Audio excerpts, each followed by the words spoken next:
बोबडे. मी जनता विद्यालय वडनेर या शाळेतून बोलत आहे. तालुका चांदवड, जिल्हा नाशिक. आमची थीम आत्मनिर्भर भारत. आज मी ड्रोन विषयी बोलणार आहे आणि ते आपल्या दैनंदिन जीवनात कसे उपयुक्त ठरू शकतात हे सांगणार आहे. ड्रोन म्हणजे लहान उडणारी यंत्रे जी अनेक कामे करू शकतात. त्यांचा सर्वात मोठा उपयोग वितरण सेवांमध्ये होऊ शकतो. ड्रोन काही मिनिटात भाज्या, औषधे आणि अन्नपदार्थ थेट आपल्या घरी पोहोचवू शकतात. त्यामुळे वेळ वाचतो आणि वाहतुकीची अडचणही टळते. हे वृद्ध व्यक्ती, रुग्ण किंवा दुर्गम राहणाऱ्यांसाठी खूप उपयोगी ठरू शकते. ड्रोनचा वापर शेती आणि बांधकाम या क्षेत्रात देखील होऊ शकतो. ते पिकांची पाहणी करू शकतात, खतांची फवारणी करू शकतात आणि उंच इमारतींचे फोटो घेऊ शकतात. जसे की अतिशय उंच ठिकाणी वेल्डिंग करणे, पूल तपासणी करणे.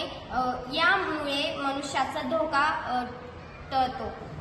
आपत्तीच्या वेळी ड्रोन खूप मदत करू शकतात. पूर, भूकंप किंवा आगीच्या वेळी ते थेट चित्रफित पाठवू शकतात आणि आवश्यकता मदत योग्य ठिकाणी पोहोचवू शकतात. एकूण ड्रोनमुळे वेळ वाचतो, सुरक्षितता वाढते आणि काम अधिक कार्यक्षम होते. योग्य वापर केल्यास भविष्यात ड्रोन ही आपल्या जीवनातील अतिशय उपयुक्त तंत्रज्ञान ठरू शकते.